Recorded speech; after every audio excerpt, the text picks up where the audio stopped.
Thank you. I'd like to open the public hearing on the 2023 tentative budget. But first, before we go into that, I would like for you to introduce yourself, young man. My name is Aiden Damon. I go to Pine Plains Middle School District, and I'm doing this for my participation in government class. Excellent. And you are one of our star camp counselors in the summer. Yep. Yep. So this is a double header. Thank you for being here. And there are two meetings tonight, the public hearing on the budget and the regular board meeting. So you may get credit for two meetings. Okay. And remind me to sign something at the end, okay? Okay. Good. We also volunteer to help out on Saturday. Day. Excellent. Thank you. Well, both of you, and you and your brother both? No. It's a friend. Yeah. Anyway, let me open up the public hearing and ask if there are any comments or questions about the tentative budget for members of the town board. No. Okay, I mean, there are so many things that are still tentative. Yes. Like that. The unknowns are still in. yes, in another month or two, it'll clear up. I got some good news on the health insurance. It looks like the increase is not 20%, but between 10 and 15. That's So what. we'll find out more about that in the next month. And the sales tax for the county for the month of August was strong. It's up about 10% from last year again.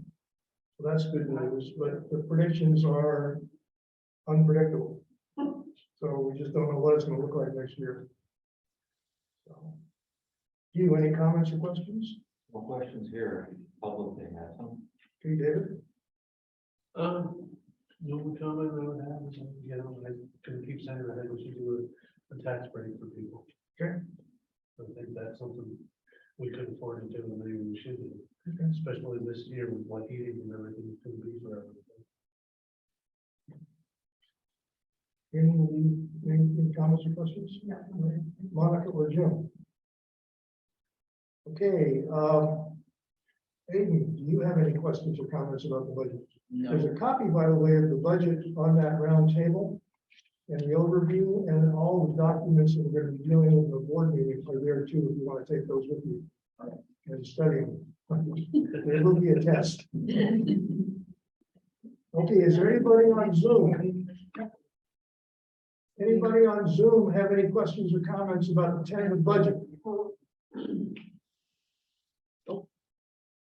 How many people on Zoom do we have?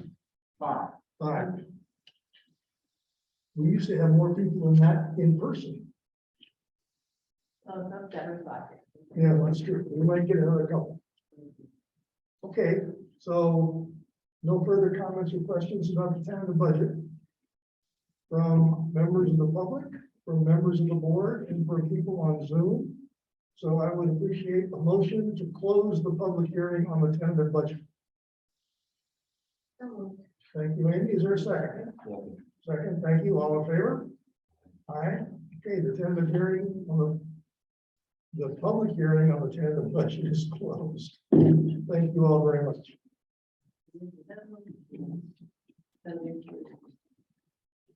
Now we have about another minute and a half before we start the regular meeting. So far, we're on a roll. Oh, Why did you say the cemeteries are in the because we paid 3 years in one, but they're gonna pay 1 year Okay. as long as we get a bill. Yeah, That was a catch-up. yeah, that's fine. Then we're not basically, I just gotta be better about taking the bill. Yep.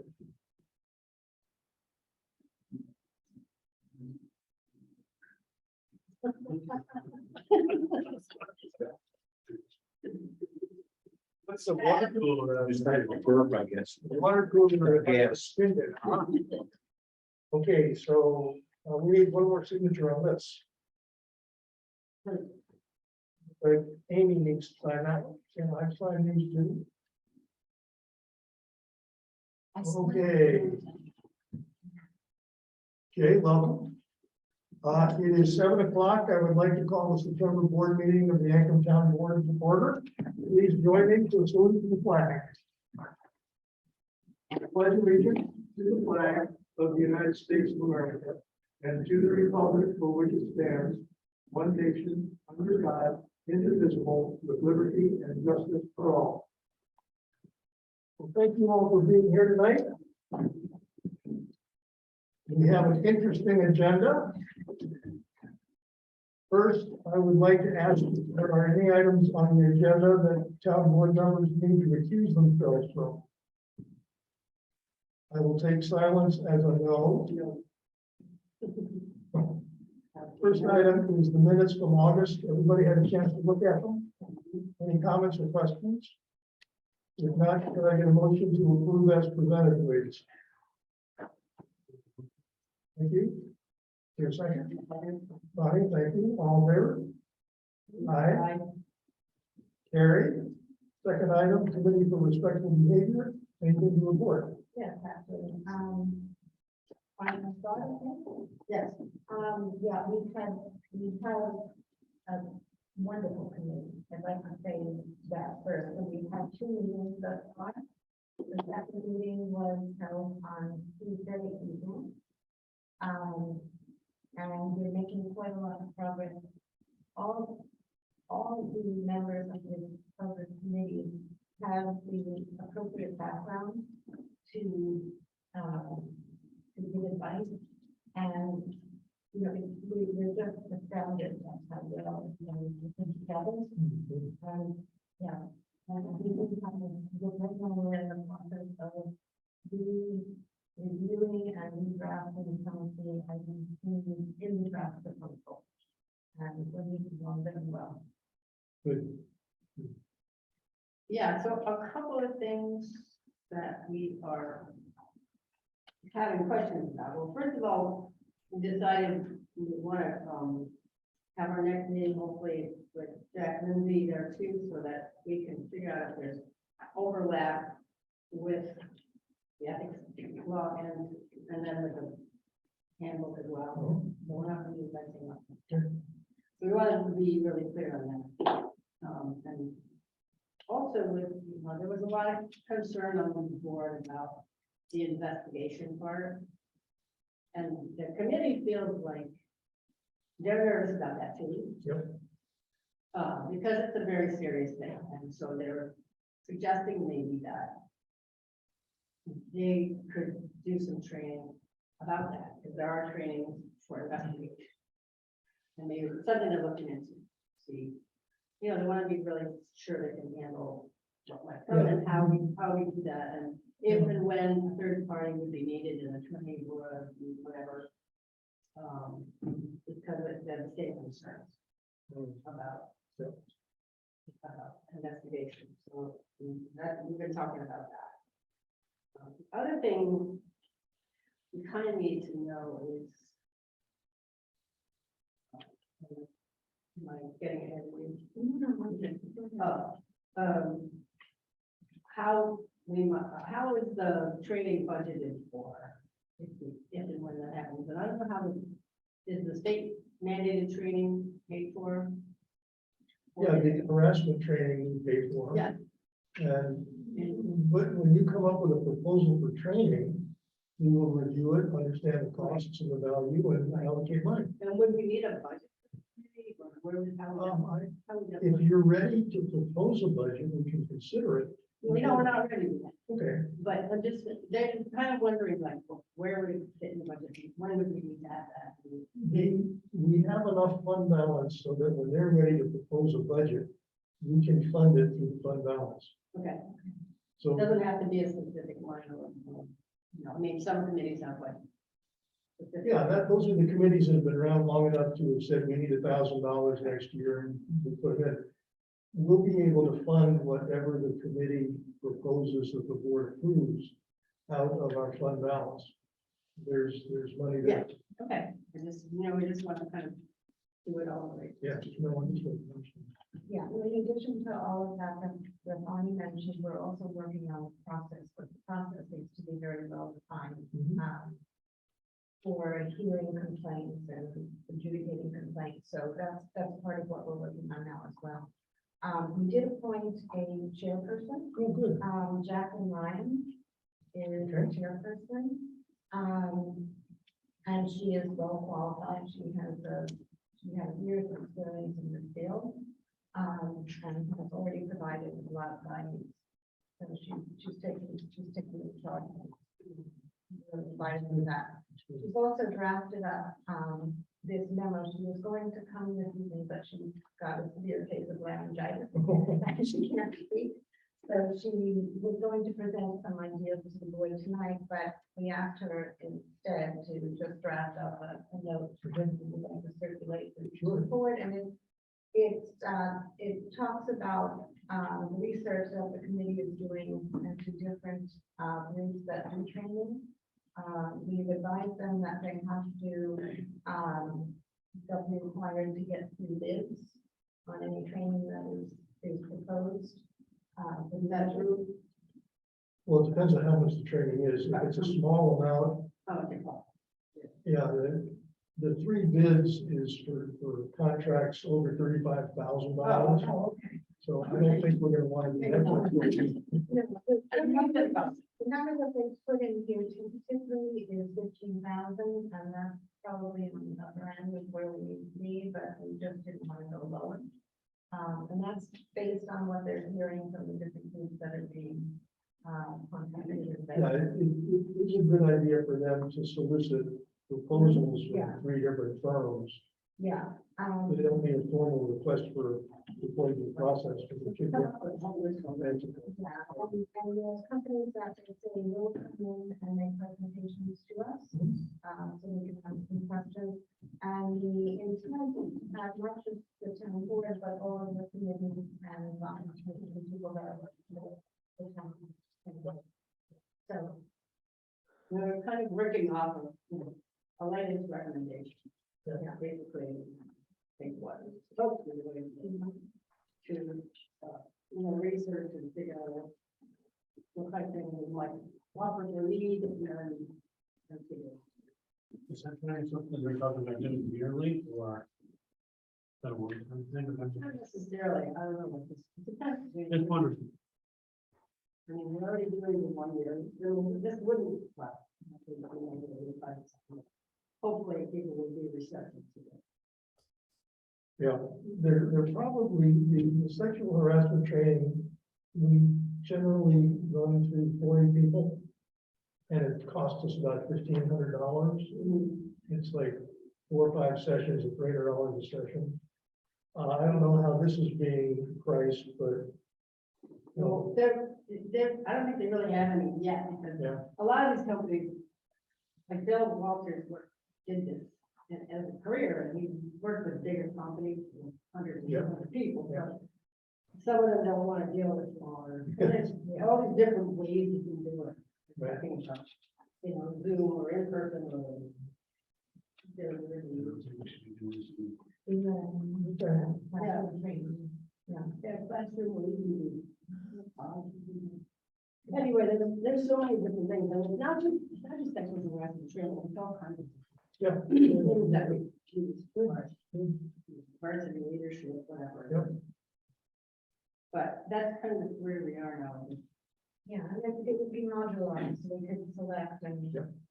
Select from the course. Okay, well, it sounds like you're making pretty good progress. We made really good progress on the code of conduct. Yep. We're very careful about, things like. I'm very impressed. Good. We're taking it very seriously. Very good. Any questions for Bonnie or Amy?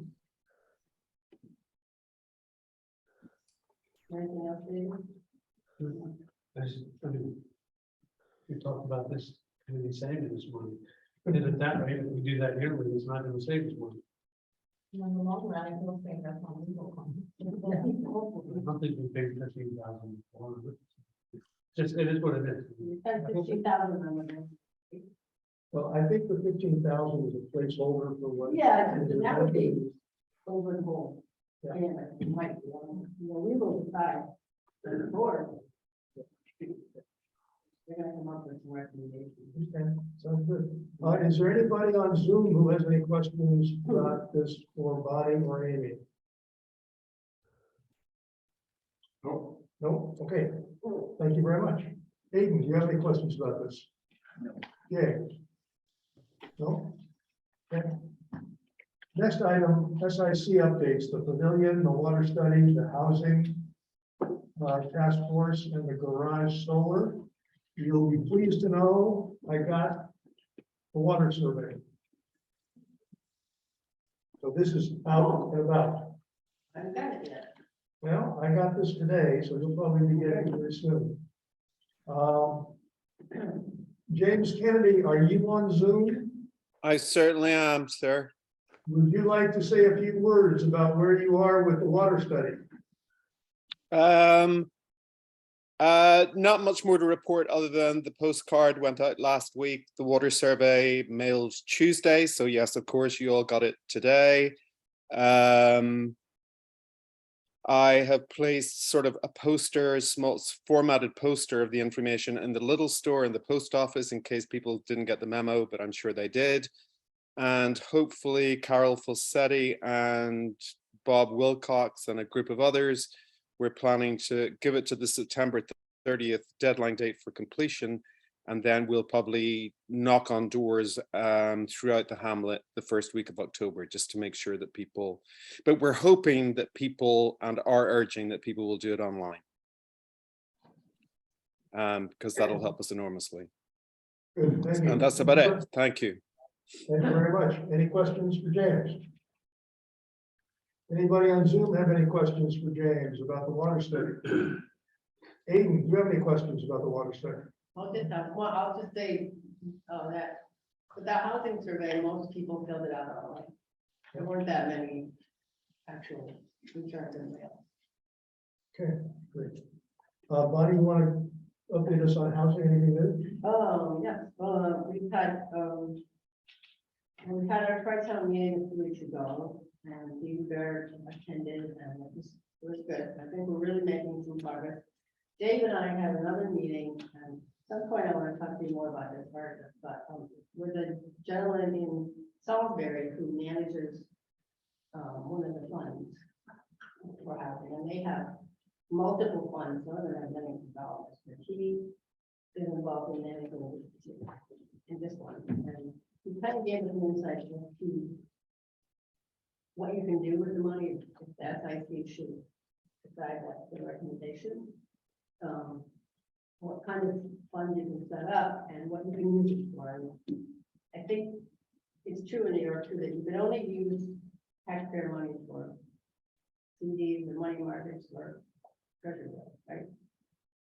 So that's what they do. They've got a lot of money invested. They've got multiple projects in New York, but basically you can use the money for sort of pre-building uses for surveys, water and septic and that sort of stuff, not the actual building itself. And once you get to that point, you can buy them. But anyway, I would love to sit down with you sometime and talk a little bit more about how that could work. Yeah, I think I met today with a woman who is the economic development, senior economic development person in the county economic development corporation. She was just hired recently, and she's going to send me her background. Mike, operating? Yes, and I will send it to you because I think you and she ought to get together to talk. Yeah. Because she will be supervising the housing coordinator that the County. county, yes, the county is going to hire. And that Oh, okay. person will become a focal point for all the towns, and I think will provide some well-needed support for getting these things moving along. So as soon as I get that email, I'll send it to you. So you and I get together and talk about that and the Salisbury idea. It is complicated. Yep, it is. It's, I don't understand all the financial ins and outs. That would work, but I think you might. Okay, sounds good. So, yeah, and Dave and I are working on it hard on it. Okay, good. We'll see how it goes.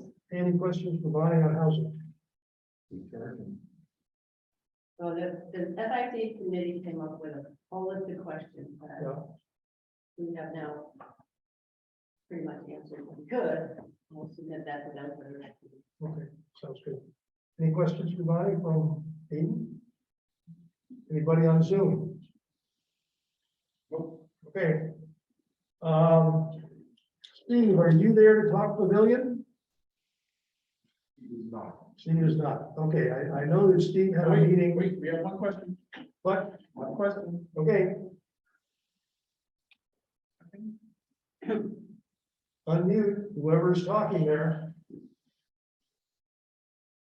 David Dembo? Hi, yeah, Art, I just want you to know that I've talked to 3 other people who are on Zoom, and we can't understand a word that anyone other than you is saying. We can get about half of Bonnie and not a word that Amy's saying. We can hear everybody who's on Zoom, but that's it. And that was last month as well. I think what we need to ask everybody here who speaks to speak in a very loud stentorian tone. That's probably the only way, given that we have only one microphone, that we're going to solve this problem. I do know that Philip Hack, who is our Zoom master, has a plan to get more audio support, microphones, and another Zoom, another owl, so that we can be more audible to those of you who are listening in on Zoom. So it's a known problem and we hope to be able to fix it, but for tonight, and until we have more technology, we're just going to have to speak loudly and carry a big stick. Thank you. Thank you for bringing it up. gonna try some. Can we Thank move you. that closer? Yeah, I'm gonna see, you won't be able to see Okay, the we're trying TV. a high-tech solution of moving the owl closer in. Now we can't see anybody, but you might be able to hear us, I don't know, I think and you can see us. All right? that thing looks like it's looking at me. It is. Okay, moving right along. Balls. Thank you, David, for bringing that up. It is a problem, and we haven't figured out how to fix it, but we will. Steve Aleja met with the engineering firm down in Glassfield and is planning to meet with them up here at Town Hall to get an analysis of which location, if either, is suitable for a possible town pavilion. So we'll just have to wait for the results of that study, which should be coming in about 2 weeks. You were at that meeting, weren't you? I was. Anything you'd like to report about? The engineer did a very good job of pointing out the facets of Glassfield as they currently exist. And as discussions migrated, it seemed that focus moved from only a pavilion to what might be termed a full-fledged recreation center, given the pool, other games and field activities that might be employed. So it was a broader discussion than just the pavilion as it turned out. But it was reminded, I think very appropriately, that the contract called for studying 2 places, including the town hall site, which is, as Art you just presented, they will be doing within the next week or so. I don't know when that visit is scheduled for. Okay, thank you. And the garage solar, Susan Flam, are you there on Zoom? Yes, she is. Susan, would you like to comment on the solar at the garage? Yep. Can you hear me? I'm sorry. Yes, we can. Okay, sorry, I was having trouble unmuting. Sure, I have been in touch with Frank Palumbo. He's the engineer that Hugh just referred to that met at Glassfield with CT Mail. That's the name of the firm. With a series of questions about where, an analysis of electricity used by the town, how we might cover that with solar, what the best structure would be, sort of the things we asked, some of the things we asked the contractor, but now asking an engineer to sort of go up a few feet and do a higher level look at it and advise the town. So he's probably not, he's a landscape architect. He's probably not the person that would do the work. I sent the email to him 2 days ago. I met him personally at Blastfield also when they talked about the pavilion. He said he would get it to the right department or person. So I have not heard back, but communication has started with the firm. Very good, thank you. Any questions for Susan? Okay. No. Town pool renovation, David, have you heard anything more from the firm? I have been dealing with the company that has worked on the pool. They did major renovations to the pool in 1979 and 1996. I've been working with them. I met with them once at the pool. They're starting to develop a plan. They're going to be getting back to us with a timeline and some costs. It's just, unfortunately, with this time of year, they're extremely busy. You know, they handle a lot of I won't say they handle a lot of residential pools, but they also handle a lot of municipalities. So they're going for pool closings. They've got a bunch of stuff going on right now. Municipalities is the big part of their work, so they're pretty busy right now. So, but they are going to get plans and get us a timeline. And the scope of work is? Scope of work would be to replace the deck, resurface the whole pool, and get us up and running. You know, we do not envision having to replace any piping or any of the filters or any of the pumps or anything like that. You've done some pump work this year, haven't you? We've done some pump work this year, and that's always kind of an ongoing thing. Okay, good. Any questions for David? Okay, Hayden, any comments about the pool? No, okay. Moving on to the Climate Smart Community Task Force. Colleen, you had a couple of points you wanted to bring up. Are you out there? Yes. Okay, let's go to Colleen. I'm here. Hi, everyone. Okay. You hear me okay? Yep. Okay, so I just have a few things to report on the Climate Smart Task Force front. I have 3 actual things that we kind of have in the early stages. The first thing, I think you've probably all seen the email that Art received from Ampion Solar about a new community solar campaign in which this company is one of the first companies to try this type of program through NYSERDA. And what it is it's basically what they call a community choice aggregation program, but it's just with solar energy, in which the town as a whole would be switched over to renewable solar energy as their provider through Central Hudson. So none of that would change. However, it is what they call an opt-out program. So everyone would be enrolled that isn't already enrolled in solar. And if they wanted to not be in solar, they would have to choose to opt out of the program. So we're just looking for some more information. We're not all really familiar with it. So I did reach out to Ampion. I have not heard back from them yet.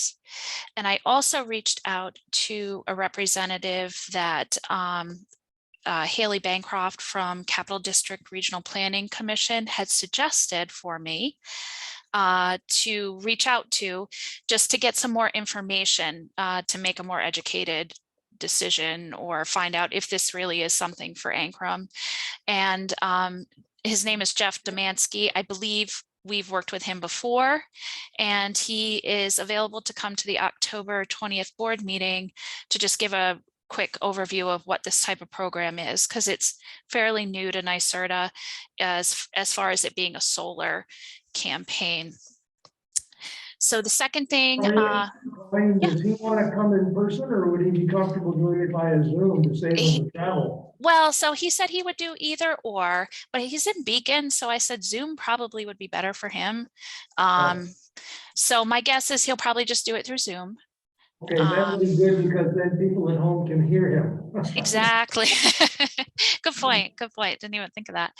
But yeah, so he is available for October 20th. Okay, good. Ambient. Yeah.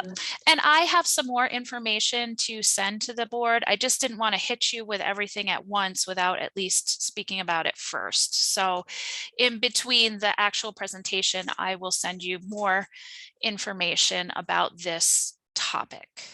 Okay, good, thank you. Second thing is the ANCRM's Climate Vulnerability Assessment and Adaptation Plan Opportunity.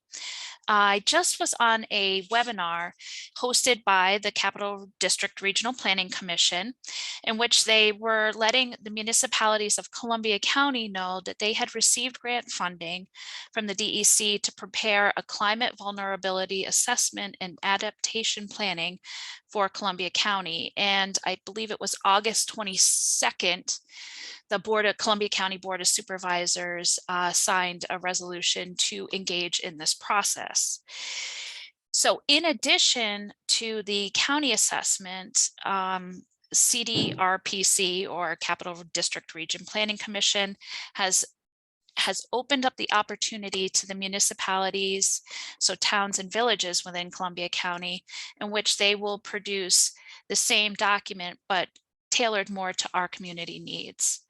So the work would be actually led by Cornell Cooperative Extension. And in fact, Kelsey West, who we've worked with before, is one of the leads on the project.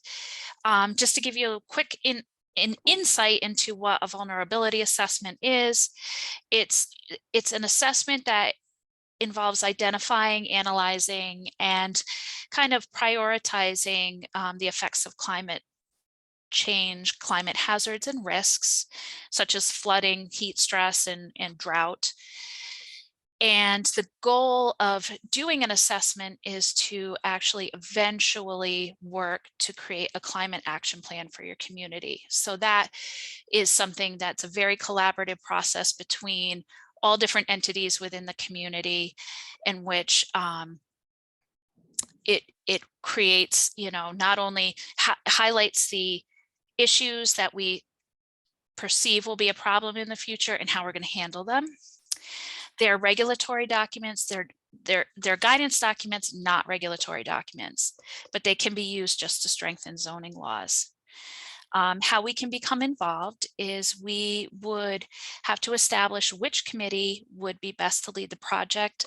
Probably the Climate Smart Task Force would be the best committee at this stage, but it's certainly going to involve input from other committees like the CAC, Planning Board, Zoning Board, Highway Department, Fire Company. It's really something that involves the community as a whole. And so what we would do is pass a resolution to engage in a climate vulnerability assessment and adaptation planning, and basically just appoint probably the Climate Smart Community Task Force as the lead committee. And basically from that point on, we kind of take a lot of the structure and everything from Cornell. They kind of guide us through this and help facilitate some of the meetings and kind of help us gather all the information that we need. And Colleen, is the money that has been allocated to the county as support for this, is that going to cover this expense? They are offering this free of charge to all the municipalities within Columbia County. Okay, that sounds like a great idea. Yeah, my sense is that they feel like, although each community is different, I think that they feel like there's going to be a lot of overlap there, so it probably won't be a huge lift to try and tailor it to each community. So I think that's why they're trying to do this, but they certainly want, you know, each individual community to have their own plan, because we're all different. Can you, working with the Climate Smart Community Task Force, develop a resolution for us to consider for next month? I have it done already, but I've already done it. So, but we will definitely send that to you. And again, I have more information on this, but I can send it separately so I don't bombard you with everything. Okay, thank you. Sounds great. Any And questions about that? I think there's another. Yes, I just wondered if there are any questions about this particular thing. No, That's okay. a great Sounds opportunity. a good opportunity. I think Okay, it go ahead, is. Colleen. Yeah. Really do think it is. So the last thing we're exploring is to try and get some funding to help support the task force by actually getting funding to hire potentially an intern to kind of serve as a helping hand to the chair for the task force, because as you can see, we have lots of different things going on, and a lot of the stuff that we do have specific deadlines, and since all of us have other jobs and responsibilities, we don't want to miss something just because we overlooked a deadline or something like that. So NYSERDA actually has grant funding for organizations and municipalities in which smaller municipalities like ourselves with employees up to like 100 employees, they can reimburse up to 90% of the costs of an internship. The internships tend to last about a year. There's actually, you know, a total of hours of they can work. It says you're eligible up to 480 hours of work that you can be reimbursed for in a 12-month period. So to be eligible for the funding, we have to submit an actual application to NYSERDA for the town. And then from there, if we're approved, we can either hire an intern from someone that we become aware of, or we could choose one from their list that they have. So it gives a little bit of flexibility. The only thing is if we choose to hire someone that isn't on their list of approved internees, the person that we chose would have to apply to NYSERDA as well to become part of that list.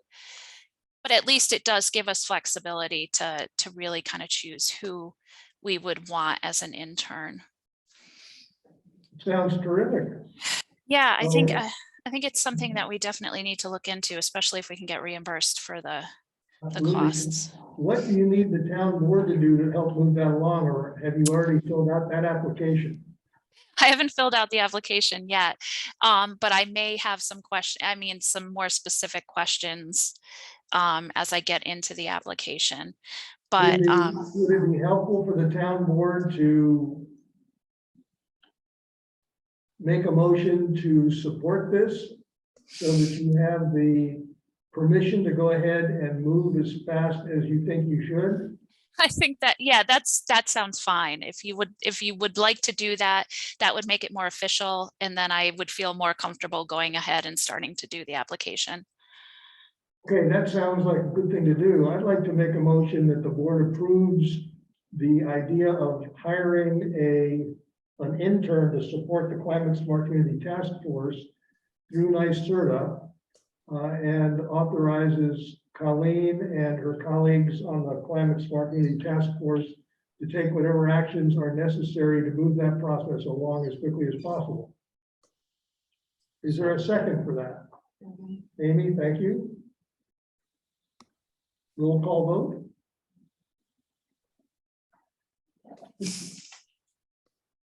Councilwoman Khan. Yes. Councilman Cole. Yes. Supervisor Bath. Yes. Councilman Boyce. Yes. Councilman Clark. Yes. Motion is approved, Colleen. Great idea, and thank you. Thanks, everyone. Colleen, I have one question for you. Speak loudly. Sure. Amy, can you hear me? Yep, I can hear you, Amy. With regard to ambient solar, how does this compare with the solar program that some of us have already signed on to? That also. The solstice. Solstice, yeah.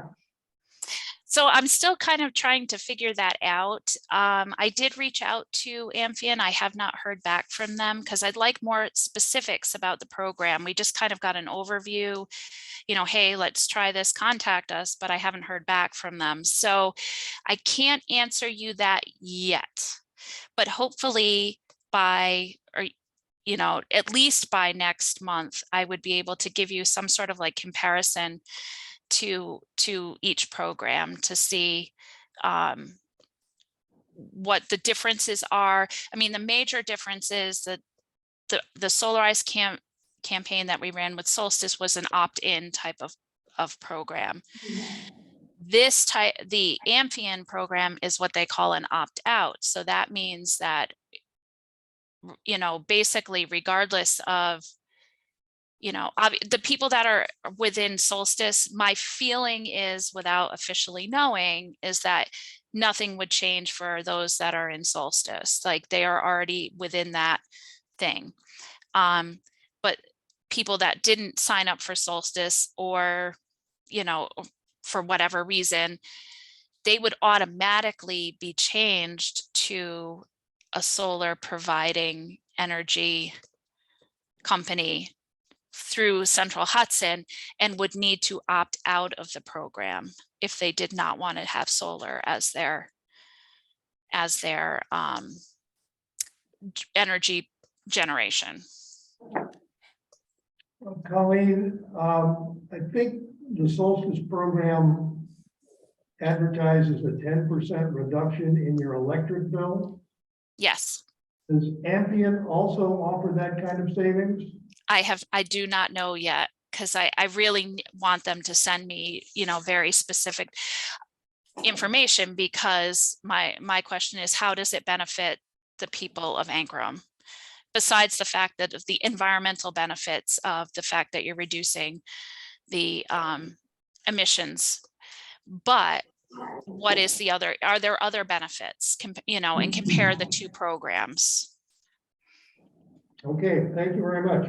Anybody have any?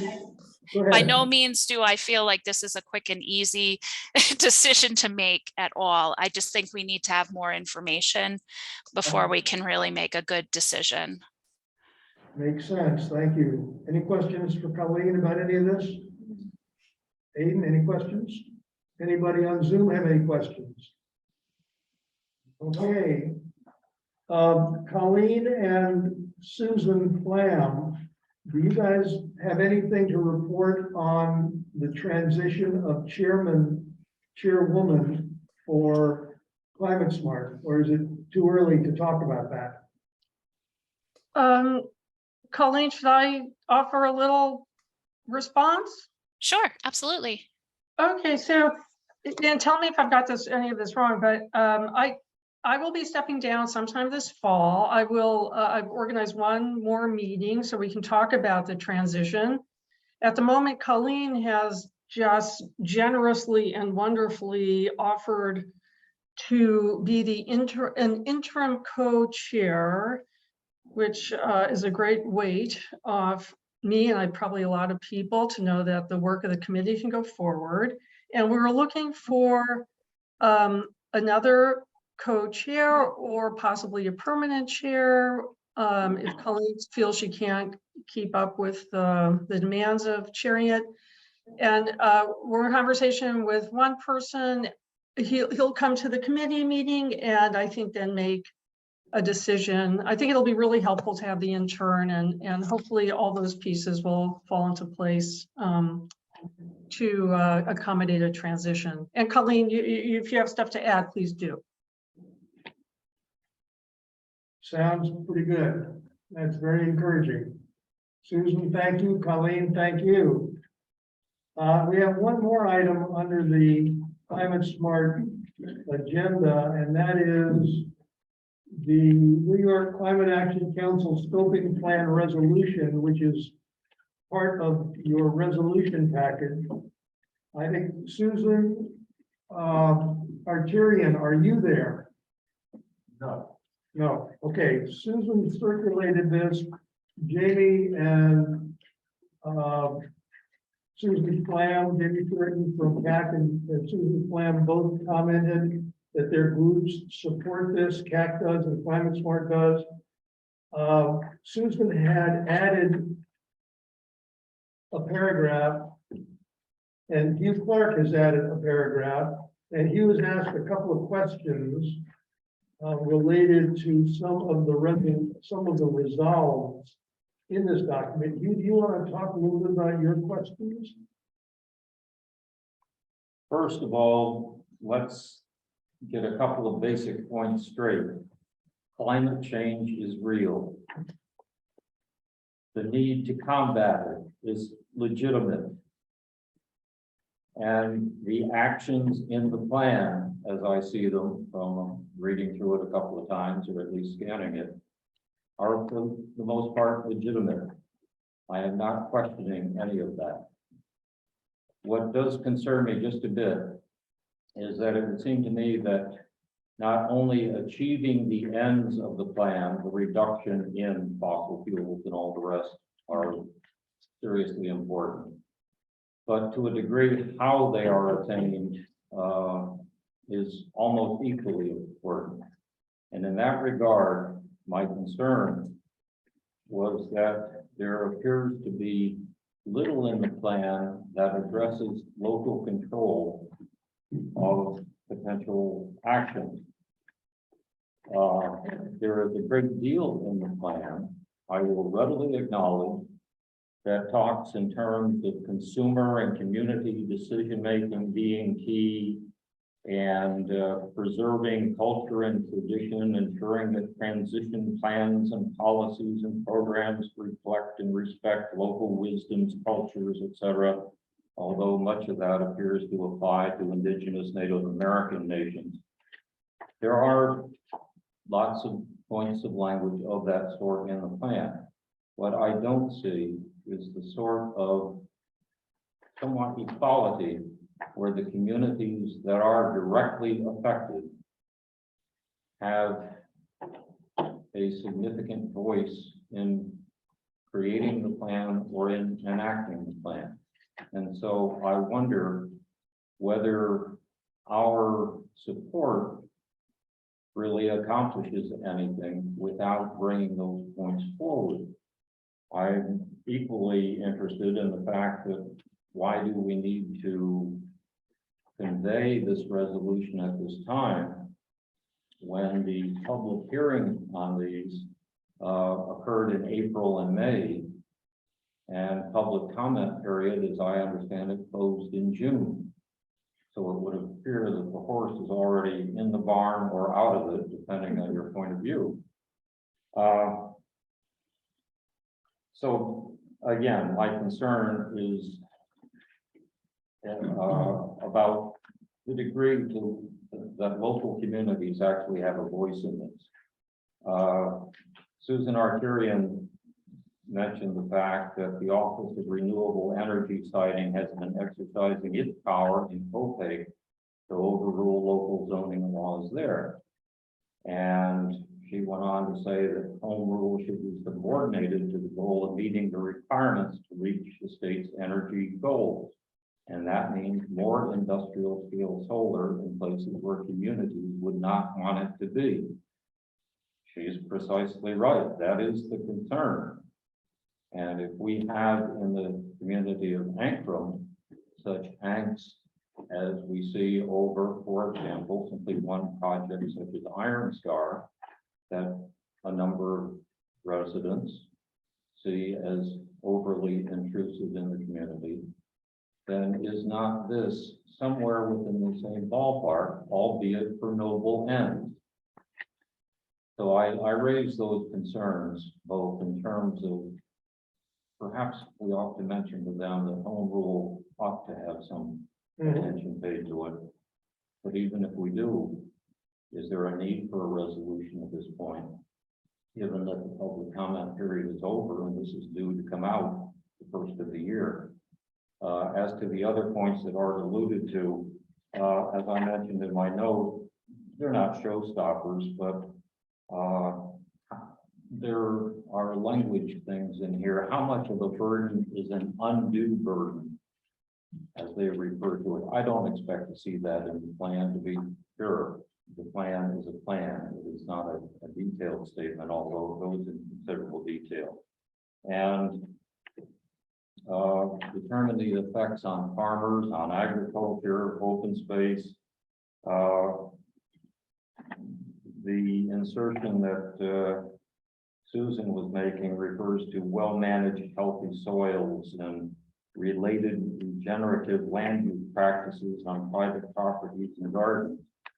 Not being quite sure what such language had in mind, I asked our resident expert, Nan Stolzenberg, about that, and she was equally mystified. But that she wasn't alone, because the Climate Justice Working Group, commenting on parts of this proposal, said in June of 22, provide greater clarity, reasoning, and purpose, edit jargon to plain speak, and remove vague, squishy language, and strive to provide key details. That was one organization's response to the plan itself is written, right along with this resolution. So I simply bring up, do we have to do this? If so, should we escape at least reminding them about the need for a greater voice for those who are most affected? Home rule, if you will. Good questions. Thank you, Hugh. Any comments, reactions, thoughts? I completely support Hugh's take on this, and I think the paragraph that he added is absolutely essential, at least even for our own good conscience, to have it included. Okay, thank you. Lonnie, thoughts? Yeah, it's really sort of a conundrum because it's, as he said, climate change is real. We need to do whatever we can, and things are being done. But I mean, are we okay with this resolution with the added comment? I mean, I think you're right, because if this is already done, this is just kind of theater. It's not really, it doesn't really have any teeth. It doesn't have to do anything. It's just a resolution of support. It wouldn't change anything. Probably not, no, it's true. But by the same token, I think Hugh's comment about local control needs to be, Yes, absolutely. Put I on agree. record. I agree. Where we and- go with that, I don't know. I would assume Diane Baldwin is listening in, and she will make note of it in the papers, which will communicate the point of view. David, any thoughts? I completely agree with what everybody says.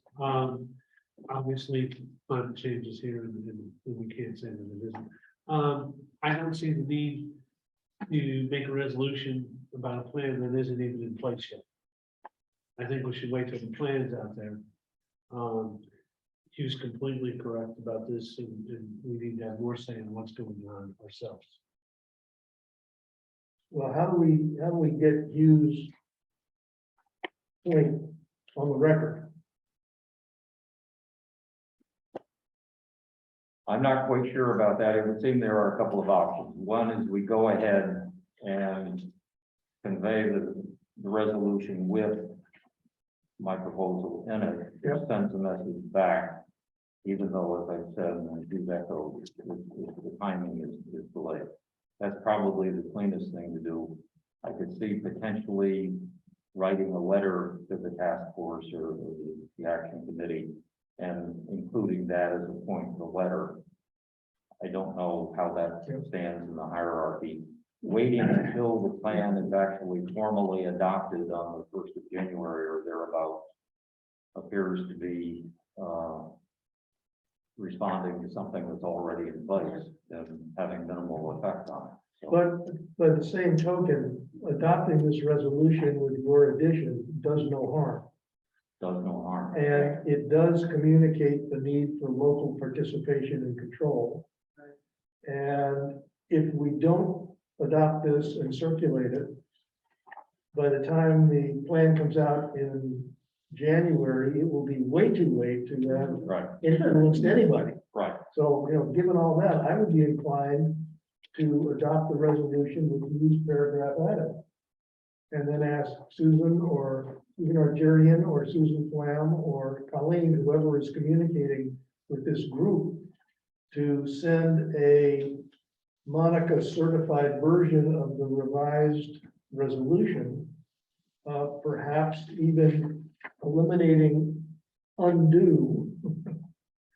Take undo out, and I don't know what we want to do about prohibiting on-site combustion of fossil fuels in new buildings over a 2024-2027 period. That's going to make building new homes, affordable housing, and related construction extraordinarily difficult and have a devastating effect on those industries, wouldn't it? That is the anticipated result from folks that I talked with. Nan said that, as a matter of fact, there is considerable heartburn in communities that she deals with about that particular provision.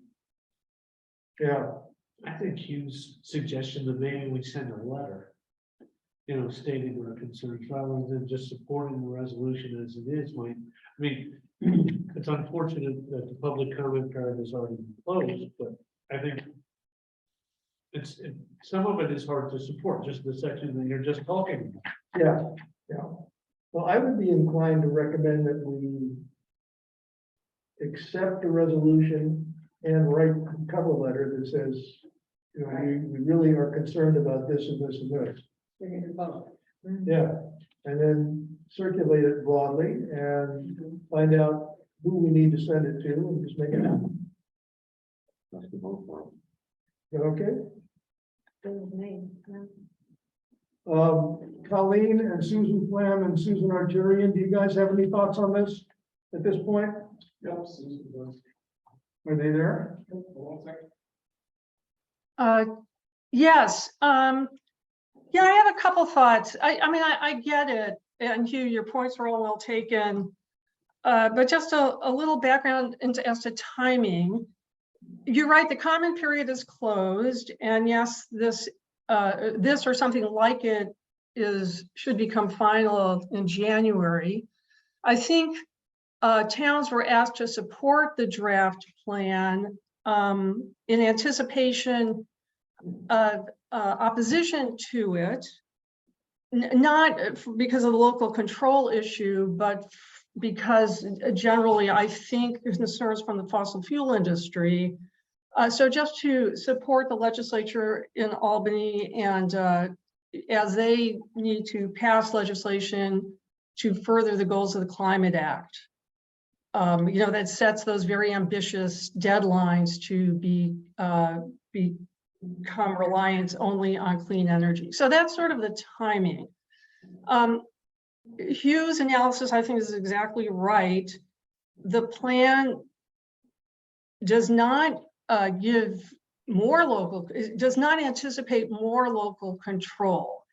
As we all know, the movement in the state is this new siting board that can remove some local control in the interest of pursuing the climate goals. So it seems to me that if there's a lot of concern about the local control issue, backing up a step. So remember the goal, the reason this was brought to the board was to support the plan, the draft plan. It sounds like that's a hard thing for this board to do because of the local control issue. So rather than sort of pass a resolution, which seems to support it, but then adds a paragraph that is not supportive of it, seems not the best way to go, and possibly harmful to the general goal of getting that Climate Act up and running and meeting the state's goals. I think it does make sense to engage with they call themselves the CAC, the Climate Action Council. That's the group that has come up with this plan by letter. let them know the concerns around local control. Look, the comment period is over. It doesn't mean they won't read a letter or you can't engage with them. But I don't think my instinct is it's not helpful to pass a resolution that with one hand gives support and then with another hand says, but really we don't like the state's strategy here. It's inconsistent. I don't think it's the way to go. And if the town wants to try and be heard, even at this late stage, I think Hugh's letter idea makes more sense. Also, waiting until it's passed, then we can see exactly what got passed. Maybe there will be a little more deference paid to the local control issue. Perhaps others have brought it up. And it may be a resolution that you're comfortable passing then. But so that's my take, is just table this resolution. It's just too problematic. If you don't want to, local control is huge. If you can't accept that part of it, don't pass this resolution in any form, but engage by letter or other means. That's what, and then do no harm that way, but make your point made. That's how I see it. Okay, thank you. Colleen, do you have any thoughts?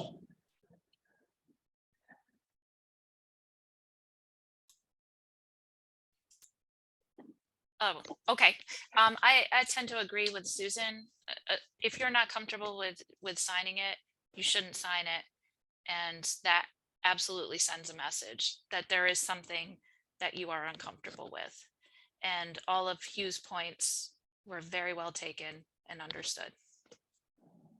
But I think the sense of the board is that we support the overall direction of this plan and this resolution with one significant additional thought, and that is the importance of local control. So I don't understand why we wouldn't want to say we support the big picture, but you guys better pay more attention to local control. That seems perfectly rational to me. So I guess I disagree with Susan and Colleen on that score. I don't think we lose any momentum or create any disconnect by passing this resolution, supporting the larger issues with this one additional thought that local control is important. It's a very important consideration in my mind. So that's where we are. Susan Arturian, you're not there, I guess, huh? Suzanne Fong has another question. Sorry? Suzanne Fong is on again. Susan. Okay, Art, just one, I guess maybe it's, I hear you. I think Hugh's language, though, if I don't have it right in front of me, but I think it was sort of the towns, municipalities have can exercise a veto over anything physical being cited within the town or something like that. Well, Susan, let me read you the paragraph that Hugh has put in here. It says, resolve, the town of Anklam supports the New York State Climate Action Council scoping plan if that council explicitly agrees and the plan explicitly states that any proposed physical action that affects local landscape and character will be executed only upon acceptance by the municipality in whose jurisdiction that project is proposed. So it's basically supporting the home rule concept, which has been the basis of New York State town law forever. Right. So that is how I remembered it. It's basically saying, look, if we don't like it, thumbs down, it's not going to happen in town. And that is not consistent with the plan. I mean, the plan talks about working with the siting board, which is different than local control. So I guess that's the only thing I want to point out. It's inconsistent. It's saying, yeah, go for it, meet the goals, but we don't like this big piece of it. So I just raised that which is why it just seems to me cleaner to don't pass any resolution, write a letter, engage, find out how you can engage, how you can be if you could have any impact, any influence with this CAC, this Climate Action Council at this point. That's what I'm thinking. I guess we disagree. I don't see any harm in passing the resolution with Hugh's proposal. I have a question. yes. So who came up with this resolution and are other towns passing it and that you know of? Susan? Yeah, I'm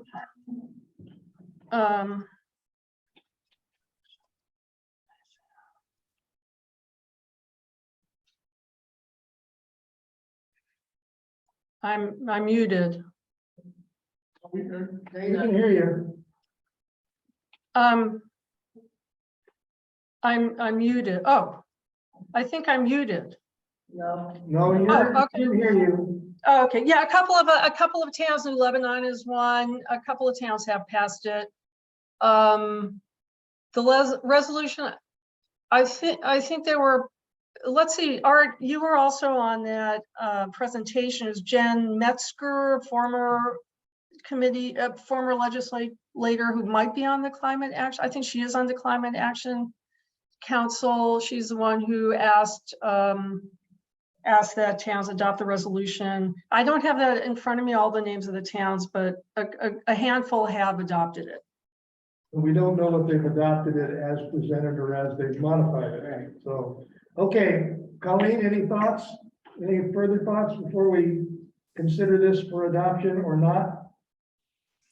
I still tend to agree with Susan. I feel like that is a fundamental change in the plan that they are considering. And I think a letter would be really powerful, Well, and not signing the resolution and just stating the concerns in a letter of why you did not sign the resolution.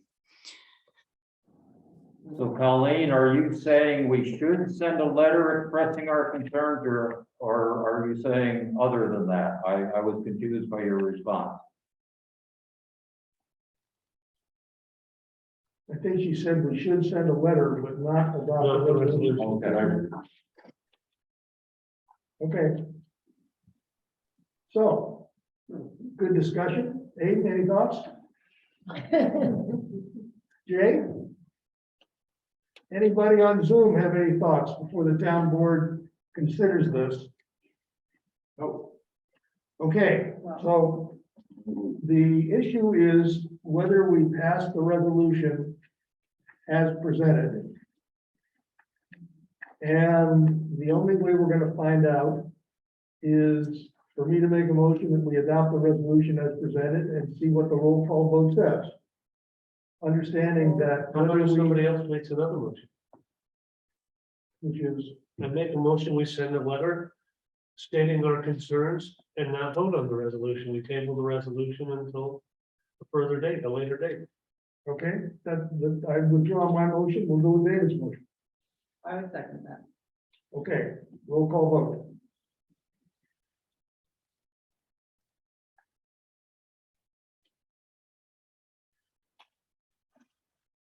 Councilman Hunt.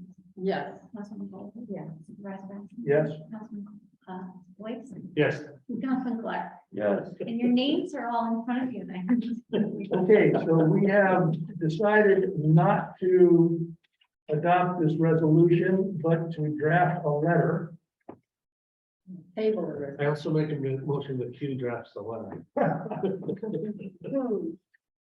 The letter that I would draft would basically say, we have considered your resolution, or that we opt not to adopt it at this time, and then go into the concern about home rule. Perfect. Good. That's okay. That's fine.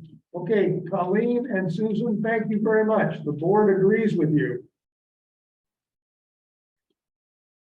So we move on.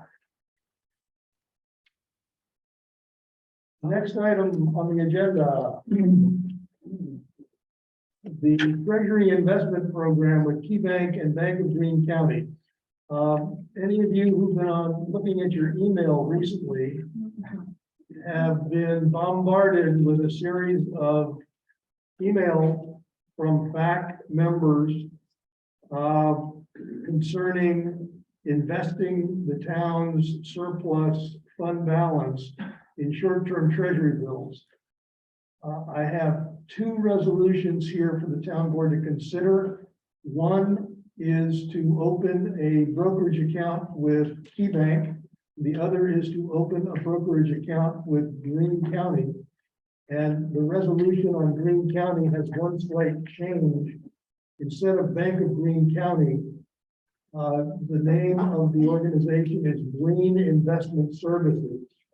So the resolution would be Green Investment Services / Infinex brokerage account for T-bill investments. In Green, Bank of Green County is where money already is with, correct? Yes, Okay. right, that's where it already is. The reason we're going with KeyBank as well is I talked to the county treasurer, who says that in his experience, KeyBank does a better job in pricing T-bills than Greene County. But I felt we ought to have two options, so when we decide to invest money, we can check with both of them and go with the highest That's great. legitimate bid. Currently, the 6-month T-bill is paying about 3.6 to 3.7%. This is up almost 3%, 3.5% over the last year.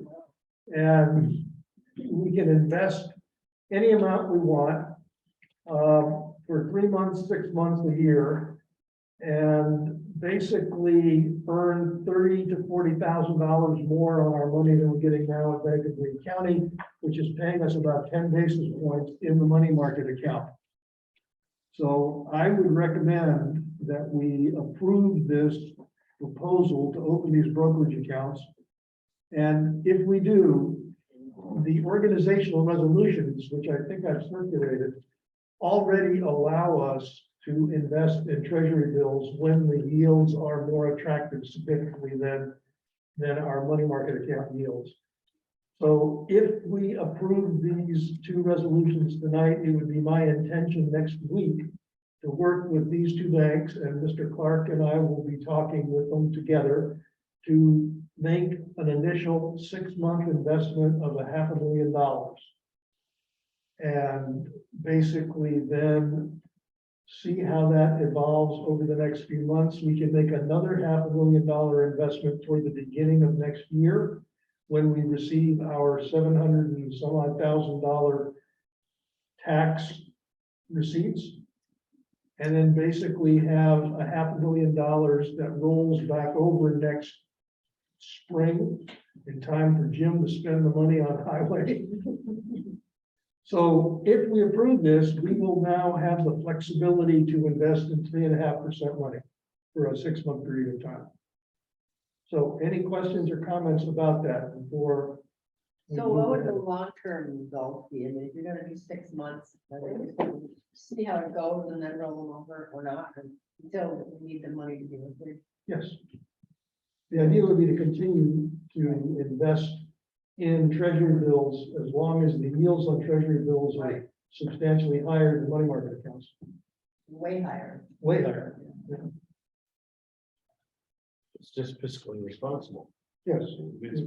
And why am I not doing it?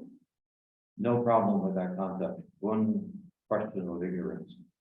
Is it worth it for the learning experience to take the 500K and split it 250 to one to T, 250 to Greene County Sure. to see how they react, how they handle it, whether they go Mechanically, forward whether, or further, and we go with the winner of that competition. I think we could do that and do that for 3 months. I think the first thing, well, the difference between a 3-month T-bill and a 6-month T-bill is the difference between 315 and 360. So we're giving up 45 basis points by going short term. Okay. So I don't know if that's worth the learning experience. Or split for the 6 months. We can split for the 6 months. But again, I would like to know what the two yields are. If one is offering us 325 and one's offering us 365. Yeah. I would say the learning experience is to go with the 365. already And I think we have to take the knowledge of the county treasurer Yes, into account. yes. You know, I mean, Oh, boy. I think we can trust that. He has indicated that one of the two banks is much more aggressive in pricing, primarily because it does a whole lot more of these and has a, I guess, better process in place.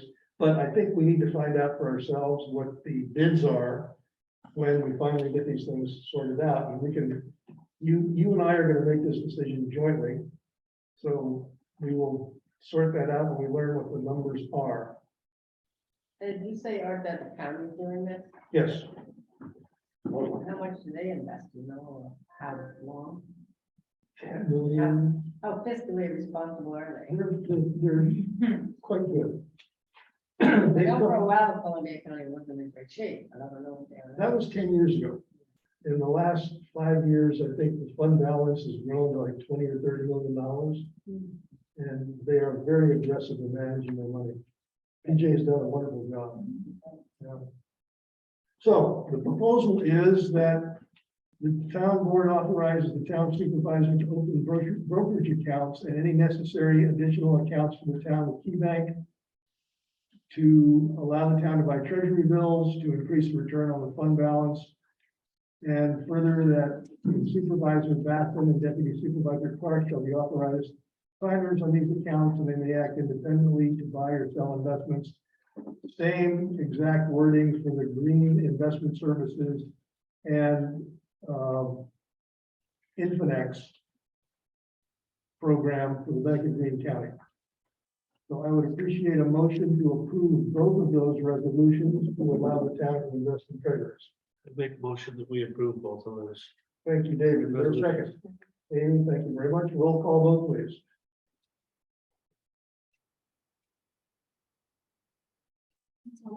Yes. Supervisor Radford. Yes. Councilman Davis. Yes, Councilman Clark. Yes. Resolutions are adopted. Thank you all very much. We're now back to the tentative budget and draft capital plan. There were no comments from the board during the public hearing. Has anybody thought enough about this since then to have any questions or comments? Well, we'll have a chance to look at the preliminary budget next month. Capital plan should be in your package, and the capital plan basically, I guess I can just describe it as putting into 2023 everything we are considering. Not that we're going to do it all, but just as a way at this part, at this early stage of the budgeting process, it's a way for us to keep track of all of the items that we are considering spending money on. Some of them we're not going to do, some of them we will do. But if we do them all by the end of the capital planning period in 2027, we still look like we have adequate funds to operate the town. Chances are we will not have $1 million invested in treasury bills at that point, because that'll be all that we have, but it's likely that we will be in sound financial shape. The great unknown, of course, in this 5-year capital projection and in our fund balance projection is what happens to the larger economy and how that affects us. Couple of questions. Yeah. And other potential town investments. Yes. In the older one, we had pavilion and pool upgrades and those kind of things. Yes. They're up in Oh, I see. 2023. You're up there. Oh, okay, sorry. Everything we've been talking about is in 2023. Okay.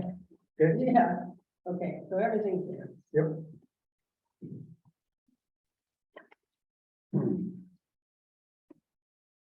Okay, so if there are no additional questions about the 2023 tentative budget, I would like, I'd appreciate a motion to approve the tentative budget as presented. I'll make that motion. Thank you. Is there a second? Thank you. Roll call vote, please, Monica.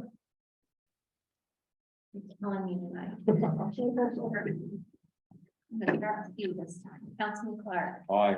Councilman Boyce, Yes. Supervisor Lassen. Yes. Councilman Wu. Yes. Councilman Hunt. Yes. Thank you very much. Tentative budget has been approved. I will officially file a copy of this with the town clerk as is required. And just for your information, you have a copy of the overview of the town tentative budget, a copy of the budget itself, and a copy of the exception or exemption report, which is required by New York State law to be attached to the budget whenever we look at it. And those are all the tax-free parcels in the town. So that is all there. It's posted on Monica's bulletin board. It's posted over on the bulletin board as you come into the town hall. So we are in compliance with that.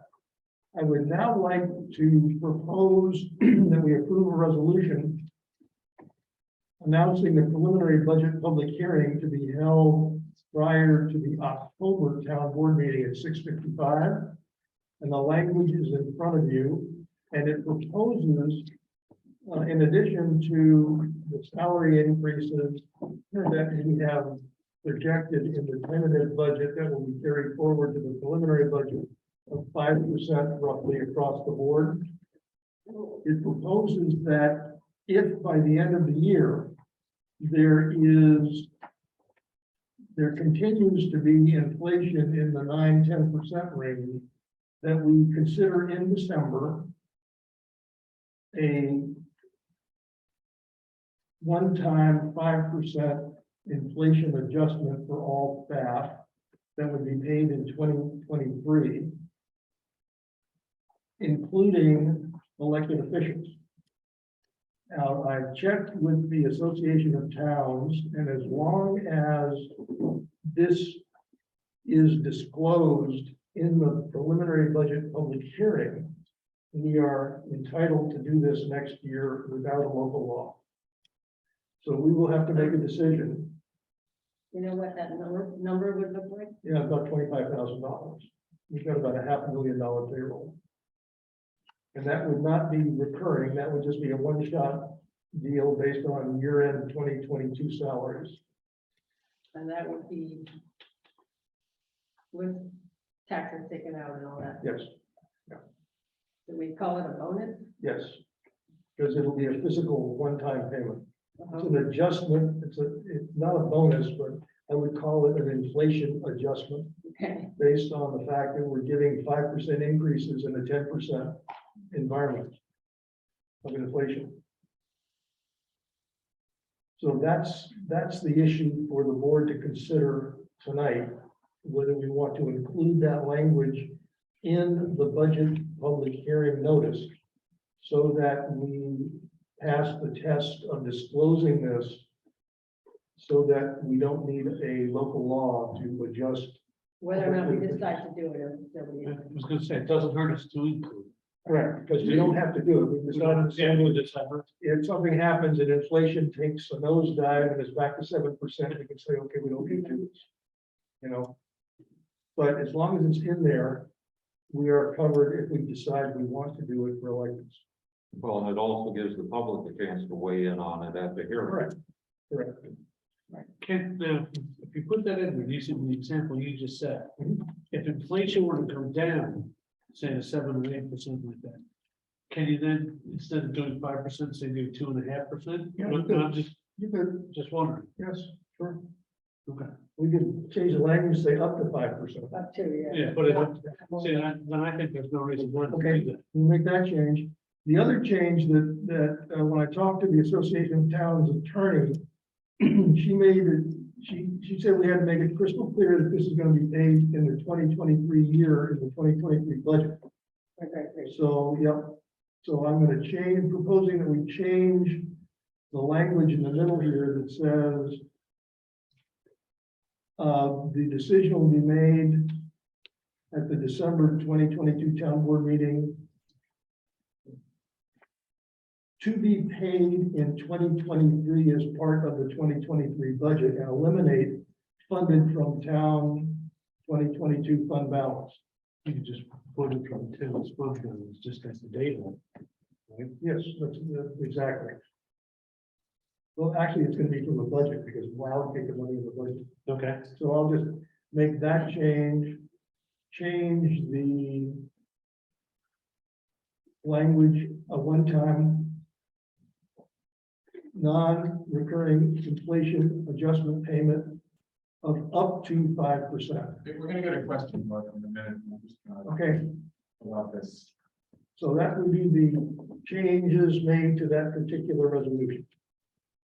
Any other questions or comments? Okay, from Zoom, any questions or comments? One person is trying to figure it out. And unmute? How to- Yeah.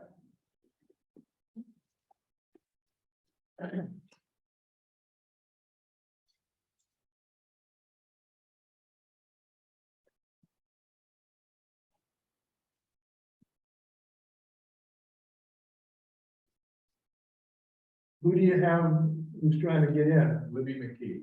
Lily McKee, okay.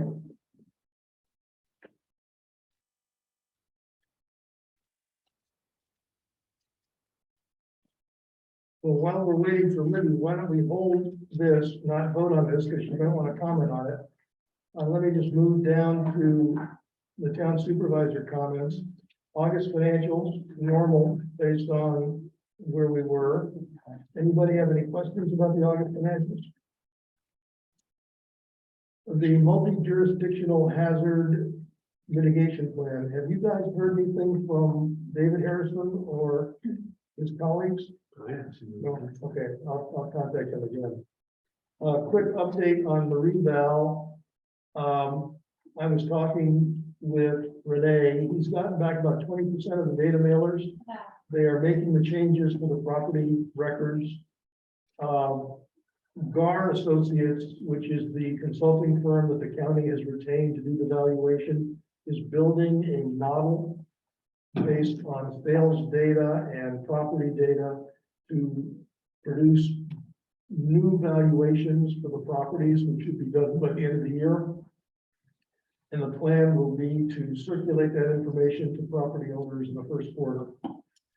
We have a meeting scheduled between me and Suzette Bowie, who's the county real property person, GAR Associates, Renee and Monica, for late October to kind of go over the model and how that process works. So I'll have more to report. And I asked Suzette if she would come talk to us via Zoom in November to kind of give us the nuts and bolts. She said she'd be happy to do that. So that's where we're going to be going on that. And harassment training, it's coming up time again to do the annual harassment training.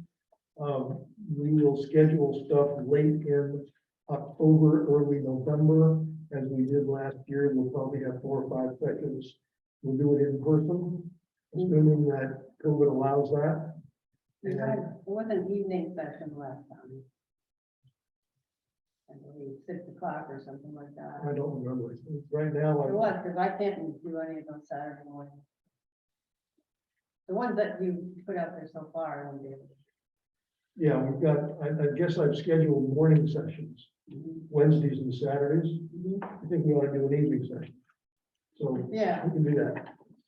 The other way you can do it, because we talked about the fact that like our highway department and our employees here, you know, to asking them to come in on a Saturday for 1 hour to do training is a little bit.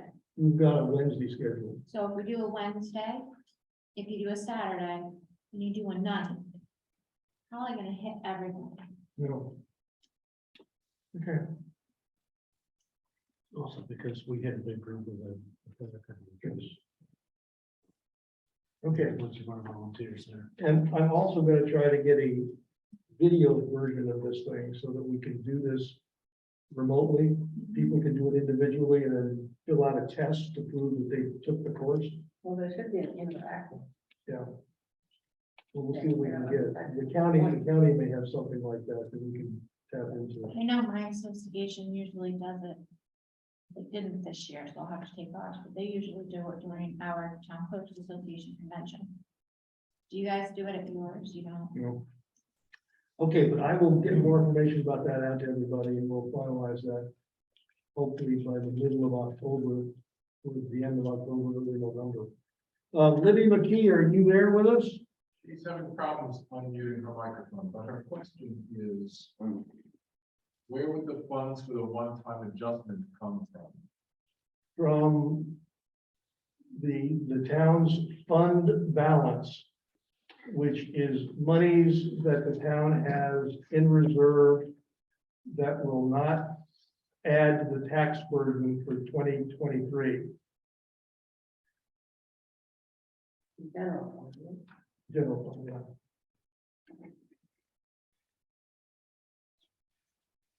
Okay. Is that, I can't tell. That's just the question she typed and she can't unmute her microphone. can you respond to that question? She can probably do Yeah, okay. Libby,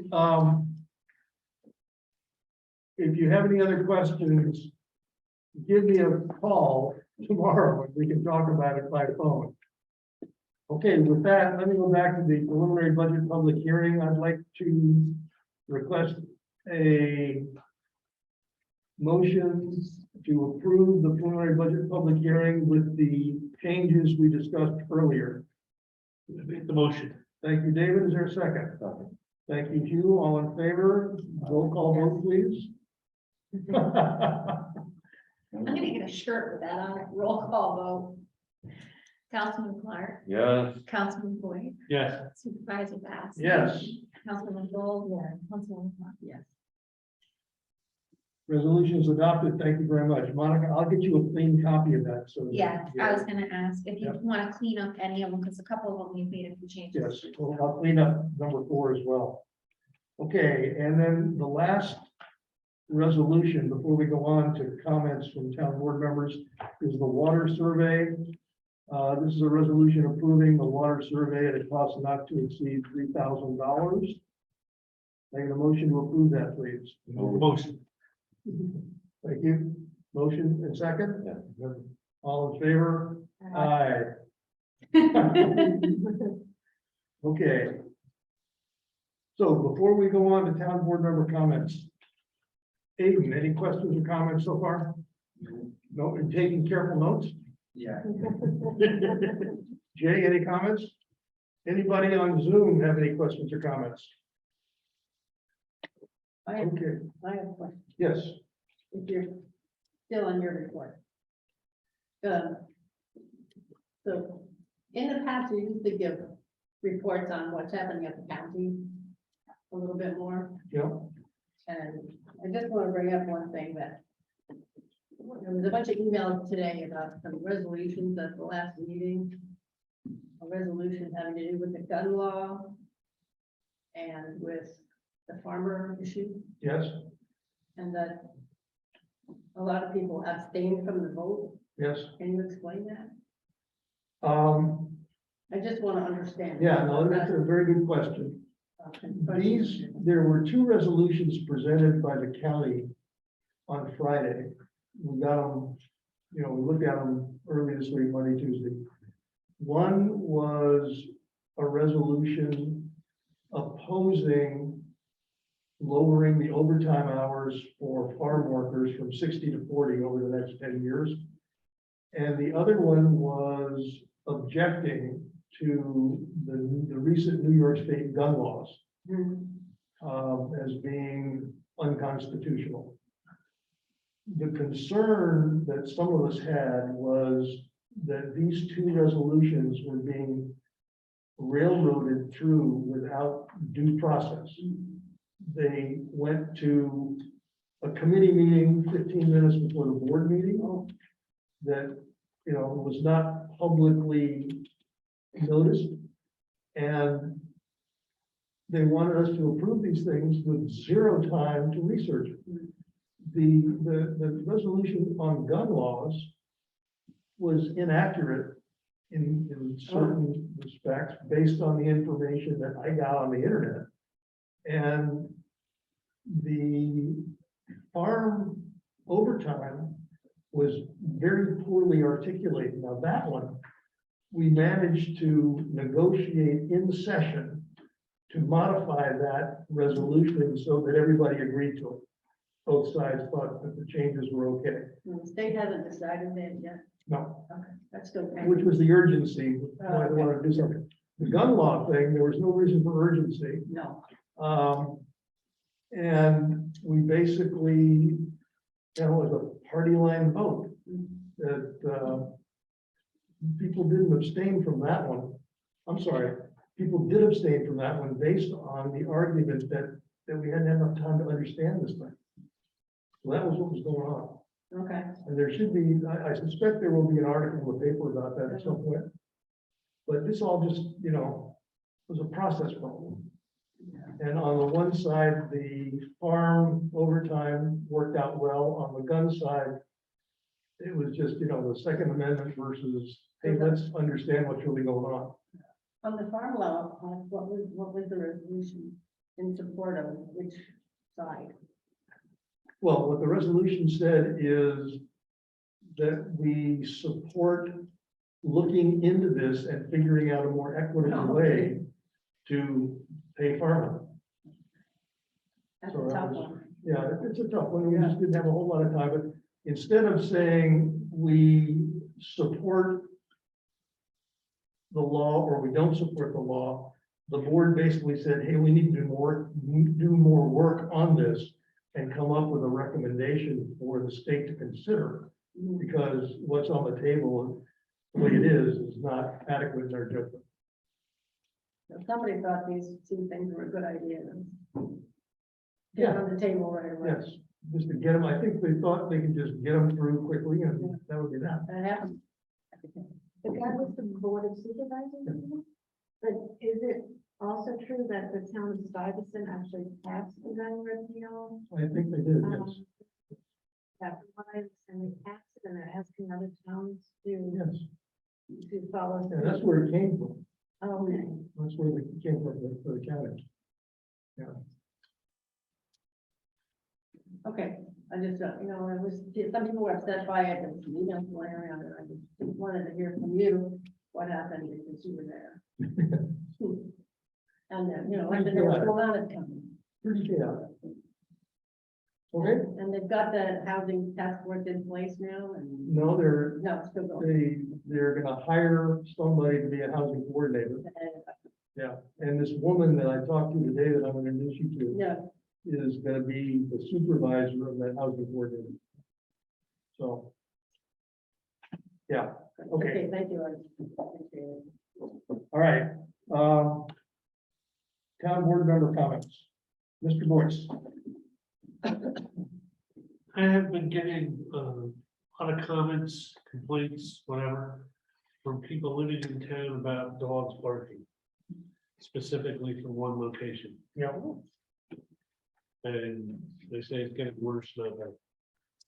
This is right in the center of Macon, I assume. Yes. And I've been hearing from a lot of people. Quite honestly, I spend a lot of time at the firehouse. Yep. You can hear it every single night. Yeah. And it goes on for hours. And I can't imagine living close by. Yeah. And my daughter does. So, one place I'm hearing it. Yeah. From. What can we do? I mean, I know we have a law, but I would think there's gotta be something. You guys should come sit for a while and listen. that's okay. Quite honestly, after the meeting, if you guys went and sat in the parking lot at the firehouse with your windows rolled down, I'm sure you know what everybody's talking about. Are the dogs outside? No, they're. Well, they're in pen. They're in a pen. There's a family that has a half a dozen dogs. And when the family members aren't there, the dogs go berserk.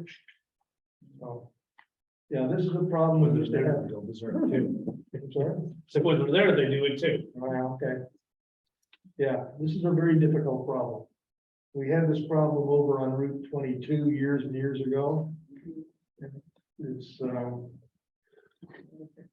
yeah. Okay, thank you, David. What else? I said, I'm working on the pool. Okay, Mr. Clark, I talked enough tonight. and you spoke well, thoughtfully. Loudly. Amy, anything? No, other than the Committee for Respectful Behavior, been working with the CAC. But nothing in particular to bring up. Okay, thank you, Bonnie. I have nothing else. Okay, Jim. We've been busy. We repaved sections of Woods Drive, Woods Court, Tim's Road, and places that badly needed it. We're gonna work on our dirt roads, adding gravel, starting to grade them up, getting ready for winter. We continue to share services with other towns, helping with their projects, when you get called upon, in a couple of weeks, we're gonna be going over to Gallatin and doing some work for them. Our 2008 GMC was sold on Auctions International for $41.50. We got for it. That's pretty good. I learned just this week that this winter's ODS salt price is up about 16% over the last year. 16%. And that's not including any fuel surcharges to deliver, Do you need more budget money in that line? possibly. Depends how quickly winter sets in. Yeah. I've got, some down there. I'm praying we can get into December, then it should be okay. The Farmer's Almanac predicts we're gonna have an awful winter. They do it. And you're right half the time. But I'm expecting a 5 to 10% increase in cost of sand too, when we do their bids for next year. It's just the way things are. Yeah. We working on getting our plow and sanding equipment ready for the upcoming winter. I was, one of our employees, David Hanowich, has informed me that he intends to resign effective the end of this month. I've advertised the position, had, 2 applications. I hope to have the position filled by the end of the month. Any questions for Jim? That'll give you a full crew if you can Yeah, if I, get one more guy. yeah. I'm telling him, come with him, he wants to, he's got to put in his notice elsewhere, so he doesn't want his name on the site. Now, when did you redo Woods Drive last? Isn't that? just a couple We were years- up there 3 weeks ago. But it wasn't just a couple years ago, wasn't it? Dirt before this? You We guys had- Paved it? A problem up there, yeah, I used what I call poor man's pavement on the first part, Right. and that didn't turn out so well in 2 spots. Okay. And the intersection had some problems up there. It's a steep hill and the plow turns up into it, it tore some of it off. So we dug it all up and redid it here this time. That's what we did. Up there, we got cleanup day Saturday, Right. and I'll be going to the superintendent's conference next week. It's out in Ellicott Road. Tuesday, Friday. Good. And back to our capital plan. I talked with low quote I had on salt shed. And he says that they can hold that $175,000 price that they gave me last summer. If we make a commitment. If not, he said that was what was made in April. So it's about to expire 6 months. But we could lock in that price if we, Is that the bucket truck? I haven't heard anything on that. And also I'm being told that ordering big plow trucks, there's gonna be up to a 2-year lead time on getting them. Once you order, take 2 years to get it built. So should start gathering some numbers on that, bring back to you guys. Okay, now, if we order a plow truck and expect to get it in 2025, For late 24, 25. 2024, and they somehow manage to build it in 23, do we have to take it early? You can put a date on your contract. Yeah, Okay, so we don't, I'll have to, talk with the vendors about that. okay. I Now, the plan on salt- getting a couple of ones. the new stand salt shed. Yeah. Is there any more information you can give us about that, like what it's gonna look like, how big it's gonna be, where it's It's gonna gonna go? be, I have a 50 by 80 foot footprint. It's one of these structures that has concrete walls with the kind of hoop tent. Can structure on you top. get a picture of it? I had one. Oh, Go down to 22. down there in the state? Yeah, right over the town of Conic has one too, over there on But 27. you go down Route 22 towards Mackerel Farms. It's on the left-hand side, right before you get to Mackerel Farms. The town is contacted as well. Would you circulate a picture of these things? Yeah, I will. Okay, and then there's gotta be some brochure. Oh, yeah, there is. that I gives think I us- sent it to you guys last spring. Okay, yeah, you can do that again, circulate whatever information, then, put this on the agenda for next month. Can you get the fabric in different colors? I think you can. I do don't green. know. I think you can do green, I think the one the picture I have on is and I think I'm even. green and white. Crazy enough like camouflage too, so that it kind of blends in with the Yeah. other, which is. Would be better. And Jim, where would you put it on the site? Oh, you look into our yard where material piles are, be kind of on the right-hand side. Right, vision putting it.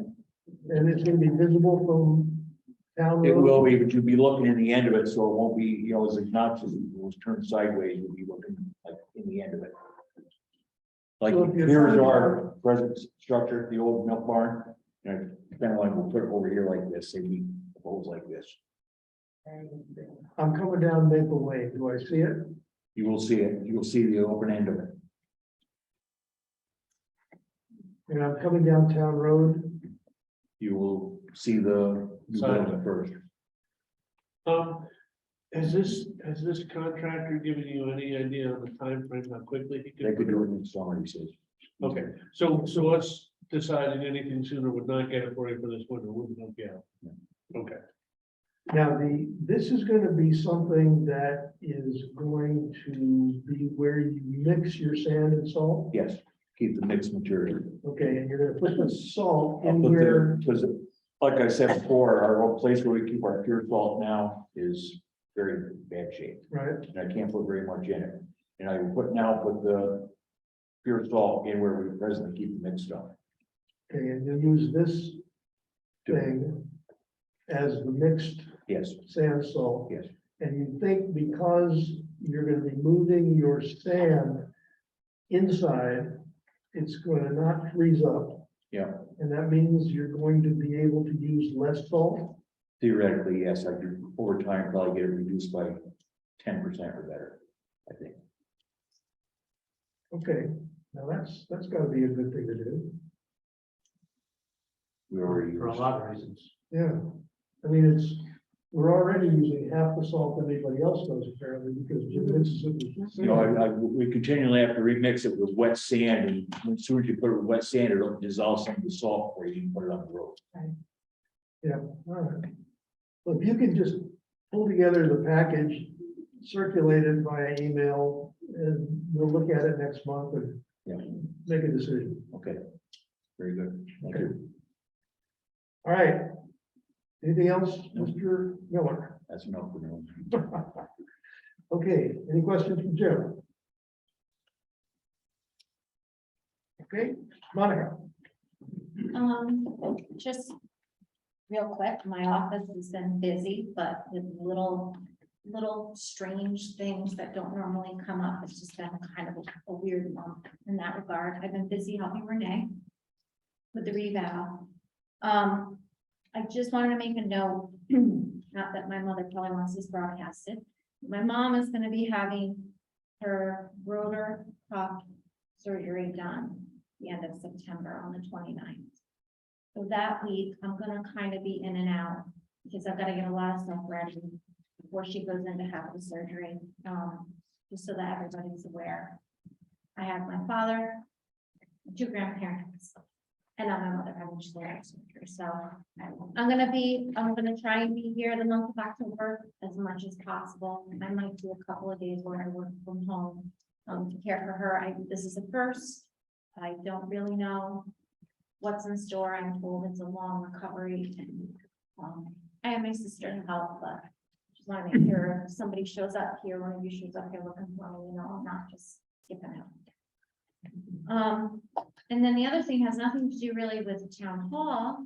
As you all are aware, if you've driven past our church, we have a humongous sign out. This Sunday, we are celebrating the 175th anniversary of the Infidel Presbyterian Church. We're very excited. We're very happy to have been in Anklandale now for 175 years.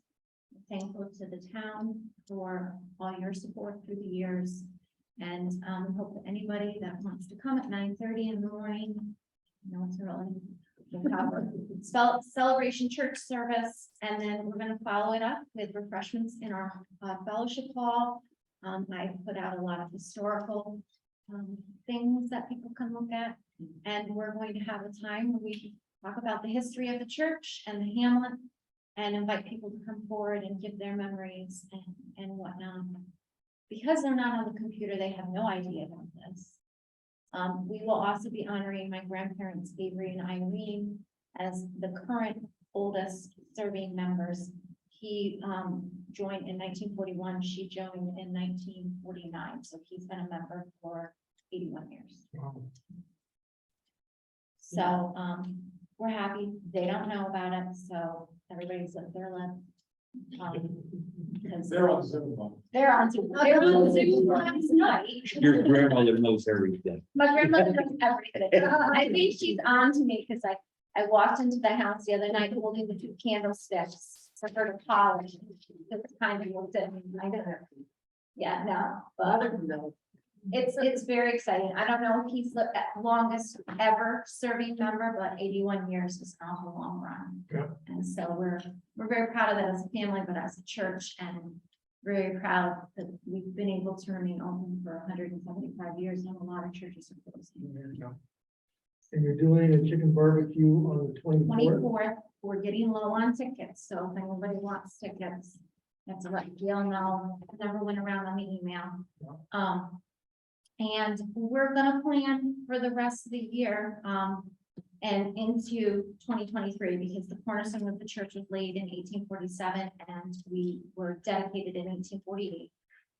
We're gonna do a whole year worth of celebration, so we've got some things we're thinking about doing, fun things, some paint and desserts maybe, and musical review, and so stay tuned. If this doesn't put me this weekend. Okay, any questions for Monica? By the way, Firehouse is doing a lobster meat barbecue on October 8th. Remind Jen to get something for that. Yes. Everybody get that? October 8th, lobster and meat for the Firehouse. Okay, Monica, thank you. Time to approve budget adjustments. I have a budget adjustment for the highway department of $60,000 for the pickup truck and the plow. And I have a total of $1,500 for the general fund, for the pool, the camp, and some minor highway expenses. You all will please sign these.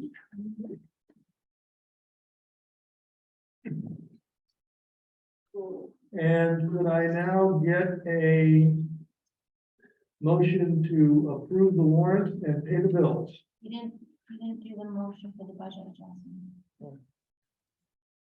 Did you? Didn't? Okay, I'm sorry. Budget. So is there a second? All in favor? Aye. Budget adjustments have been approved. And now a motion to approve the warrants and pay the bills, please. Make the motion. Okay. All in favor? Anyone opposed? Okay, thank you very much. Well, I guess we're at the public comment period. Katie? Any comments?